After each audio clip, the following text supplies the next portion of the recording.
আসসালামু আলাইকুম ওয়া রাহমাতুল্লাহ। প্রিয় দর্শক, স্বাগত জানাই লাইট অফ ইসলাম চ্যানেলে। আজকের আলোচনার বিষয় অত্যন্ত গুরুত্বপূর্ণ।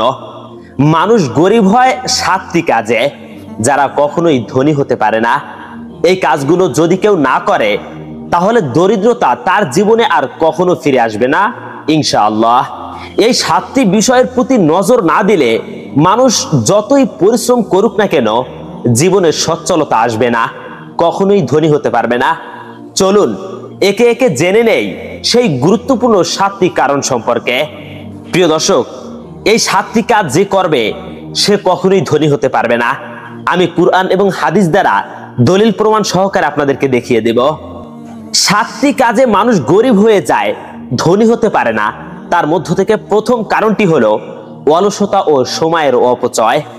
দরিদ্রতার প্রথম কারণ হলো অলসতা। যে ব্যক্তি সময়কে মূল্য দেয় না, কাজকে ভালোবাসে না, তার জীবনে সফলতা আসবে না। কুরআনে আল্লাহ তাআলা বলেন, আর বলো কাজ করো, ওয়াচিরেই আল্লাহ তার রাসূল এবং মুমিনগণদের কাজ দেখবেন। সূরা আত-তাওবা। দর্শক, যে ব্যক্তি অলসতা ত্যাগ করে সেই সফল হয়। আর যে ব্যক্তি সময়ের সদ্য ব্যবহার জানে না, সময়কে গুরুত্ব দেয় না, সে গরিব হবেই, সে কখনোই ধনী হতে পারবে না। তাই আমাদের সময়কে মূল্যায়ন করতে হবে। সময় অনেক মূল্যবান জিনিস। এই সময়ের যারা মূল্য দেয় না, যারা সময়কে গুরুত্ব দেয় না, তারা কখনোই ধনী হতে পারবে না, বরঞ্চ দিন দিন তারা গরিব হয়ে যাবে। প্রিয় দর্শক, আর দ্বিতীয় নাম্বার কাজটি হলো অন্যায়ের মাধ্যমে রুজি কামাই। হারাম অর্থ বা অবৈধ আয়ের মাধ্যমে কোনো অর্থ আয় করলে দেখতে দেখতে সেই অর্থ চলে যায়। রাসূলুল্লাহ সাল্লাল্লাহু আলাইহি ওয়াসাল্লাম বলেছেন, যে শরীর হারাম খাবার দ্বারা গঠিত হয় তার জন্য জান্নাত হারাম। তিরমিজি শরীফের হাদিস। হারাম পথে রুজি না খুঁজে হালাল পথে রুজি খুঁজলে বরকত আসবে।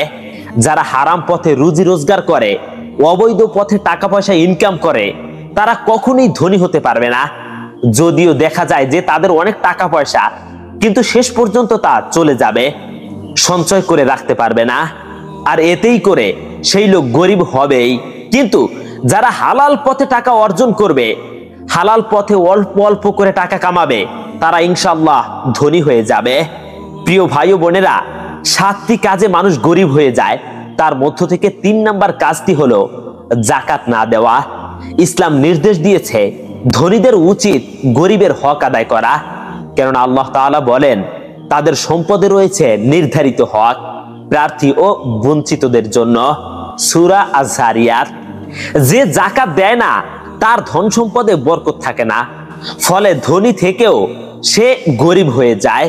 প্রিয় দর্শক, একজন ধনী ব্যক্তি যার উপরে যাকাত ওয়াজিব হয়েছে, সেই ব্যক্তি যদি তার সম্পদের যাকাত আদায় না করে, তাহলে দেখবেন সেই লোক এই অবৈধ কাজের কারণে দিন দিন গরিব হয়ে যাচ্ছে।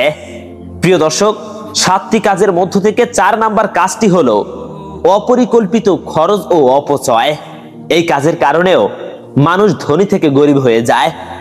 আজকাল আমরা যা পাই তার চেয়ে বেশি খরচ করি। এই অপচয় ধীরে ধীরে দারিদ্র্যকে ডেকে আনে, কেননা আল্লাহ তাআলা বলেন, নিশ্চয়ই অপচয়কারীরা শয়তানের ভাই। সূরা বনী ইসরাইল।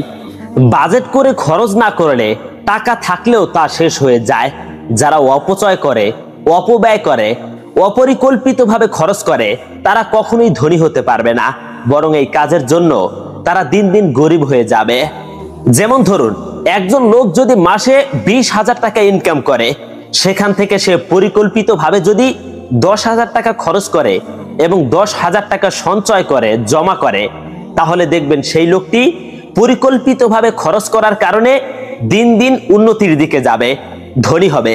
কিন্তু সেই ব্যক্তি যদি অপরিকল্পিতভাবে খরচ করত, যেমন ধরুন 20,000 টাকা মাসে ইনকাম করার পর সে যদি 20,000 টাকাই খরচ করে ফেলতো বা 22,000 টাকা যদি খরচ করত, তাহলে সে ধনী হওয়া তো দূরের কথা, দিন দিন আরো গরিব হয়ে যাবে এবং ঋণগ্রস্ত হয়ে যাবে। তাই প্রিয় দর্শক, খরচের ব্যাপারে আপনাকে ভালোভাবে পরিকল্পনা করতে হবে এবং পরিকল্পনা মাফিক খরচ করতে হবে, তাহলে ইনশাআল্লাহ আপনি ধনী হয়ে যাবেন। দর্শক, 7টি কাজের কারণে মানুষ গরিব হয়ে যায়। তার মধ্য থেকে 5 নাম্বার কাজটি হলো পরিশ্রম না করা এবং ভাগ্যের দোহাই দেওয়া। কেউ কেউ বলে ভাগ্যে যা আছে তাই হবে, অথচ পরিশ্রমী ভাগ্য গড়ে দেয়। রাসূল সাল্লাল্লাহু আলাইহি ওয়াসাল্লাম নিজেই ছিলেন একজন সফল ব্যবসায়ী। তিনি কখনো অলস থাকেননি। ভাগ্যের উপর বসে না থেকে পরিশ্রম করলে আল্লাহ তৌফিক দেন। অনেকে মনে করে পরিশ্রম করা লাগবে না, ভাগ্যে যা আছে তাই হবে, কিন্তু তারা জানে না পরিশ্রমই একমাত্র জিনিস যে ভাগ্যকে পরিবর্তন করতে পারে। তার মানে বোঝা গেল, যে ব্যক্তি যত বেশি পরিশ্রম করবে সে তত বেশি সফল হবে এবং তত বেশি ধনী হবে। যারা পরিশ্রম না করে ভাগ্যকে দোহাই দেয় তারা কখনোই ধনী হতে পারবে না, বরঞ্চ দিন দিন গরিব হয়ে যাবে। আর গরিব হওয়ার 6 নাম্বার কাজটি হলো অহংকার ও মানুষকে তুচ্ছ জ্ঞান করা। ধন সম্পদ পেয়ে কেউ যদি গরিবকে তুচ্ছ মনে করে, অহংকার করে, তাহলে আল্লাহ তার রিজিক কমিয়ে দেন। কারণ আল্লাহ তাআলা কুরআনে পাকে বলেন, আল্লাহ অহংকারী ও গর্বিতদের পছন্দ করেন না। সূরা আন-নাহল। বিনয়ী ও দানশীল মানুষকেই আল্লাহ বেশি দেন, বেশি দান করেন, এবং বিনয় এবং দানশীল মানুষদের মাঝেই আল্লাহ বেশি বরকত নাজিল করেন। প্রিয় ভাই ও বোনেরা, মানুষ গরিব হয় 7টি কাজে। তার মধ্য থেকে 7 নাম্বার কাজটি হলো দোয়া ও তাওয়াক্কুল না থাকা। অনেকে শুধু চেষ্টা করেন কিন্তু দোয়া করেন না বা আল্লাহর উপর ভরসা করেন না। রাসূল সাল্লাল্লাহু আলাইহি ওয়াসাল্লাম বলেন, যে আল্লাহর উপর ভরসা করে আল্লাহ তার জন্য যথেষ্ট। সূরা আত-তালাক। চেষ্টা, দোয়া ও তাওয়াক্কুল এই 3 মিলেই আসে বরকত। তাই প্রিয় দর্শক, আপনার জীবনে সফল হতে চাইলে, আপনি গরিব থেকে সচ্ছলতা চাইলে অবশ্যই আপনার দোয়া করতে হবে এবং আল্লাহর উপর তাওয়াক্কুল, ভরসা করতে হবে। এই 3টি মিলেই বরকত আসে। প্রিয় ভাই ও বোনেরা, এই 7টি কাজের কারণে মানুষ গরিব হয়ে যায়। আসুন আমরা এই 7টি কাজ থেকে নিজেকে বাঁচাই। 1.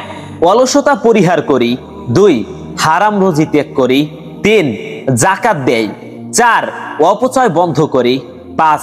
পরিশ্রমে বিশ্বাস রাখি। 6. অহংকার না করি। 7. আর সর্বোপরি আল্লাহর উপর ভরসা রাখি।